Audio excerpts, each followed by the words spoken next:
রাধে রাধে বন্ধুরা, আমি এখান থেকে ব্লগটা শুরু করলাম। তোমরা সবাই দেখো বন্ধুরা, আমি ভালো আছি। তোমরা সবাই কেমন আছো বলো? আশা করি তোমরাও সবাই ভালো আছো। আজ আমাদের বাড়িতে মাঘী পূর্ণিমা পুজো হচ্ছে, সেটাই আমি তোমাদেরকে দেখাচ্ছি। দেখো সবাই পুজো, এই ঠাকুরমশাই বসেছেন পুজো করতেন। এই শুরু হবে পুজো। এসে পরে ঠাকুরমশাই আগে ধূপ টুপ দেখাচ্ছেন, আমি বসে আছি পাশে। ঠাকুরমশাই দেখো প্রতিপে ঘিচু মানে অনেকক্ষণ আগে সুচয়ে কর্মদায়িনে ইদমর্ঘং ওম নমো ভগবতে সূর্যায় নমঃ। ওং এই সূর্য সহস্রাংশ তেজরাসে জগৎপতে অনুকম্পায় মান ভক্তাং জ্ঞানার্ঘং দিবা।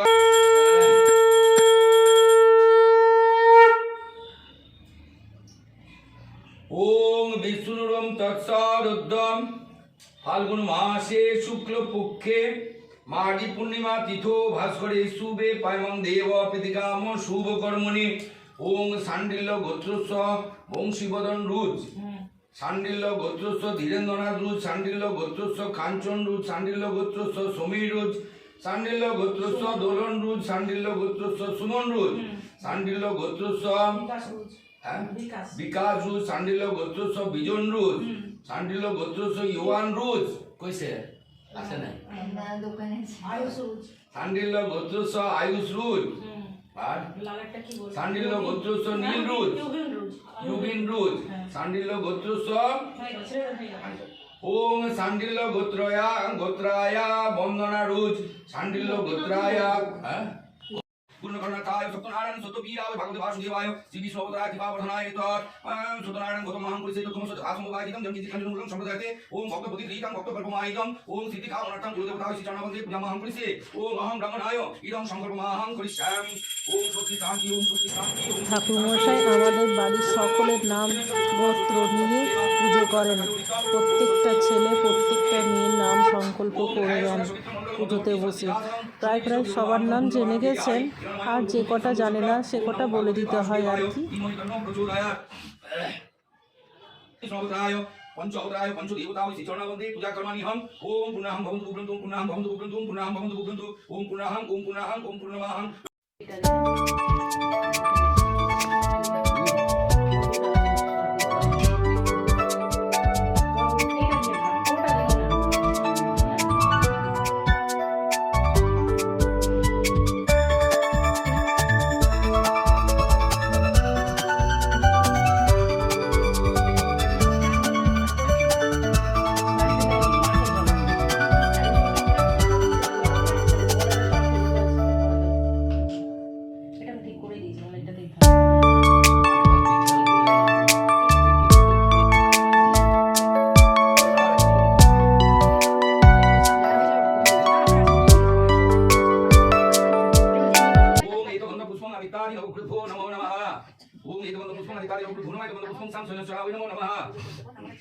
ओम हुं पर सहां भूर्भुवः स्वतः वेतु प्रणं भर्गो देवस्य धीमहि धियो न प्रचोदयात्। ओम गं देवी गं प्रसन्ने गं गं ओम कुलदेवतां गं गणेशाय नमः। ओम नमः शिवाय नमः। ओम इदं पंचामृतं वेदि गं पुराणं महापुरुषे पुराणं नितानं सुखदेव पुराणं आदिकाचार्याय नमः। शिवाय पुण्यकाय नमः।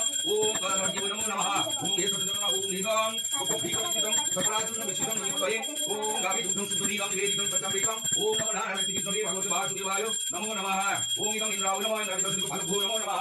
ओम इदं शुद्धमिदं पंचामृतं। ओम जगन्नाथाय सुभद्राय बलभद्राय नमो नमः। इदं ओम शुद्धमिदं पंचामृतं निवेदितं गोपाल गोकुलानन्दाय नमो नमः। नाम पंचामृतं गोपाल गोकुलानन्दाय पुत्रदेवताय नमः। ओम लक्ष्मीदेवाय नमः। ओम सरस्वत्यै नमो नमः। पुष्टिवर्धनाय निवेदितं ओम नारायण वन्दे पुरुषोत्तमाय भगवते वासुदेवाय चरणावन्दे नमो नमः। ओम शुद्धमिदं सारकं ओम नमो नारायण श्री नमः।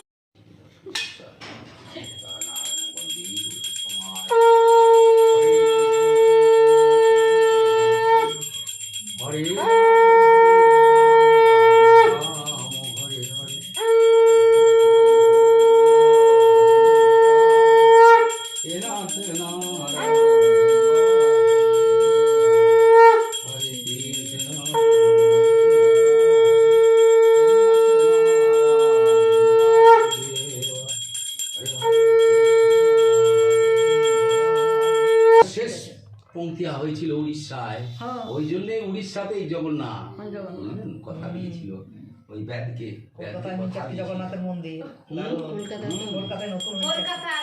যখন শ্রীকৃষ্ণ ভগবানের দেহ হলো তখন ওই পায়ের তিল মধ্যে যাই হোক করলো, তারপরে তো নিয়ে গিয়ে জ্বালালো।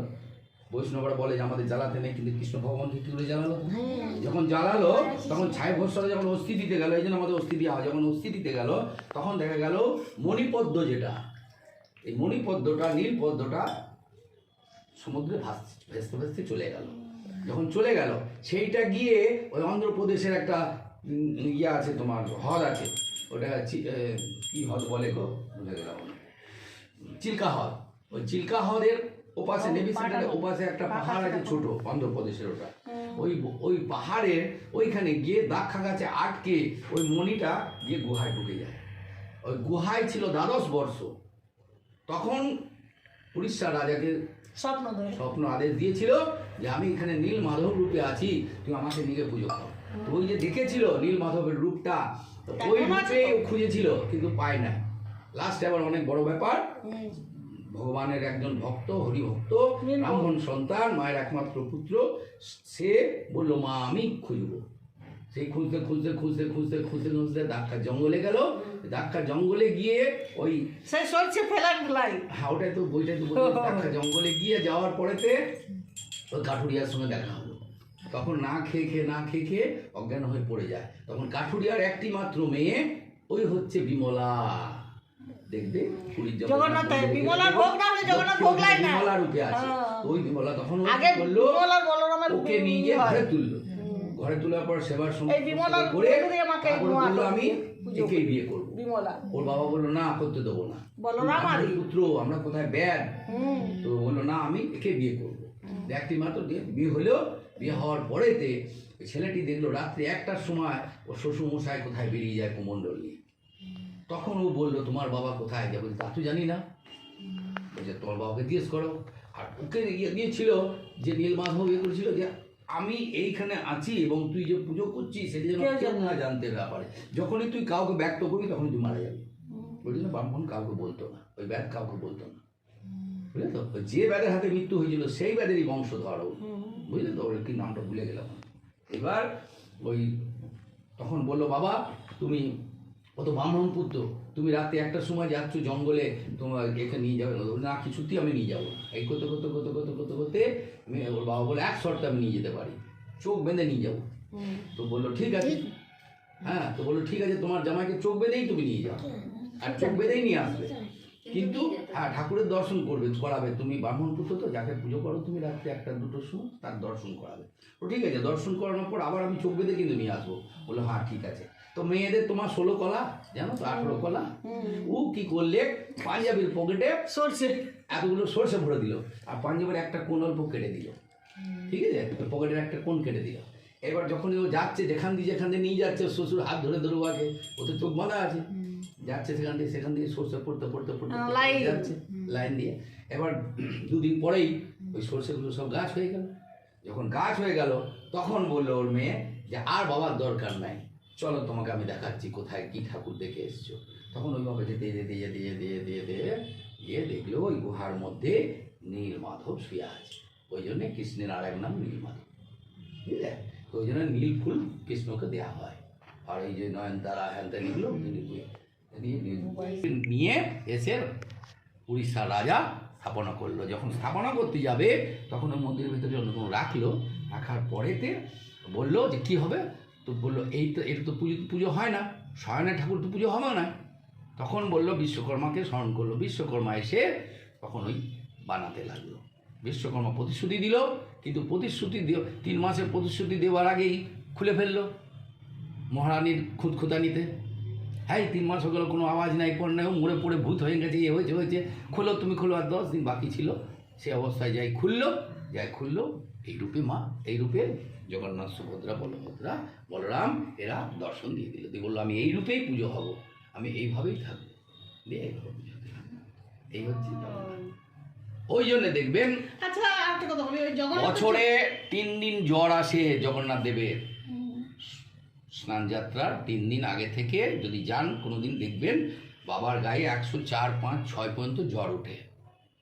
জগন্নাথ, সুভদ্রা, বলরামের গায়ে জ্বর ওঠে এবং সেটা টেম্পারেচার হাত দিয়ে টেম্পারেচার মাপা হয়, সে ইয়ে আছে, সে মাপার ইয়ে আছে, সেটা উঠবে, আপনিও দেখতে পাবেন। যাই হোক, তারপরে কী করে ওরা স্নানযাত্রার আগের দিন থেকে ওরা ওই সেই গাছগাছরা শেকড় বেটে বেটে বন্ধুরা প্রথম থেকে শেষ অবধি ভিডিওটা দেখো আর ঠাকুরমশাইয়ের কথাগুলো শোনো। ভালো লাগলে লাইক, কমেন্ট, শেয়ার অবশ্যই বন্ধুরা করো, আর নতুন বন্ধুরা সাবস্ক্রাইব করে দিও প্লিজ। কেউ বার করতে পারে না, টাটা। বুঝলে? এই জন্য স্নানযাত্রা জগন্নাথ দেবের বিশাল ব্যাপার হয়।